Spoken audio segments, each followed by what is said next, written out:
Dollar पिछले 2 हफ्ते में 285 से कम होकर 260 तक नीचे चला गया था, 25 रुपए कम हुआ था।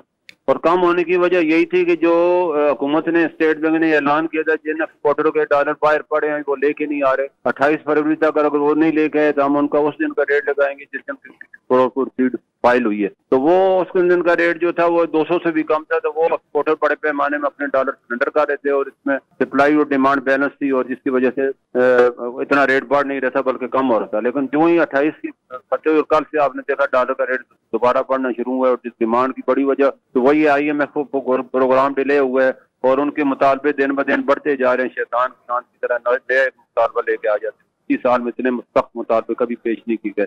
और उसके साथ अब उन्होंने ये मुतालबा भी रख दिया है, दोस्त ममालिक से गारंटी ले देंगे पाकिस्तान को, 5 अरब डॉलर वो देंगे। चाइना के अलावा अभी तक गारंटी भी नहीं मिली पाकिस्तान को।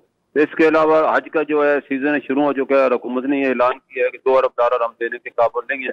तो जो लोग अपने डॉलर सेल्फ अरेंजमेंट और स्पॉन्सरशिप के तहत हज पे जाएंगे उनको हम जाने देंगे, बाकियों का हम फैसला करेंगे, खुद हम देंगे प्राइवेट टूर ऑपरेटर के जरिए दें। तो वो इस पैमाने में, बड़े पैमाने में हाजी जो है वो अपने डॉलर खरीद रहे हैं। और ये जो है तीसरी वजह जो सुप्रीम कोर्ट का फैसला आया इलेक्शन कराने को, सियासी में मजीद इजाफा हुआ है जिसकी वजह से ये सारा असर पैनिक आ गया। और चौथी वजह वही जो तलकीन जुबैरी साहब बता रहे थे, ग्रे मार्केट को खत्म करने के लिए स्टेट बैंक भी जो है बैंकों को कहा है कि आप भी रेट का मुकाबला रेट से करें ताकि ग्रे मार्केट दोबारा वजूद में आए। तो वो भी चीजें हैं। और कंटेनर जो खड़े हैं लोगों के सी पोर्ट पे पिछले 3 महीने से, उनको 5000 कंटेनर अभी तक भी खड़े हैं, तो उनको भी अलाउ कर दिया है कि वो अपने सेल्फ अरेंजमेंट करके अपनी चीजें क्लियर करा सकते हैं। तो ये सारी डिमांडें इकट्ठी होने से रुपये पे जो है असर आया। लेकिन इंशाल्लाह जो ही डिमांड ये पूरी होंगी रुपया मजबूत भी होगा, डॉलर गिरेगा भी। इसके अलावा पाकिस्तानी कौम का भी फर्ज बनता है, जिन लोगों को बाहर डॉलर पड़े हैं, जिन्होंने पाकिस्तान से कमाए और बाहर के बैंकों में रखे हुए हैं,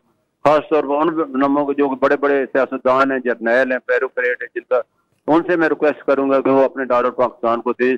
आपको पैसे भी मिलेंगे, रखेंगे तो आपको इंटरेस्ट भी मिलेगा और मुल्क की हेल्प भी होगी और पाकिस्तान अपने पांव पे खड़ा, आप देंगे आवाम भी देगी और पाकिस्तान इस मुश्किल से निकल आएगा। और जो स्मगलिंग है अफगान ट्रांसलेट जो हमारा महसूर है उस पर भी हुकूमत को मैंने कहा है कि उसको भी बंद कराएं किसी तरह। पाकिस्तान अफगानिस्तान से कोई चीज इधर आने ना दे ताकि पाकिस्तान की मैशियत और रुपये पे बुरा असर न पड़े। मजीद न्यूज अपडेट्स और डिजिटल स्टोरीज के लिए सब्सक्राइब करें डॉन न्यूज पाकिस्तान।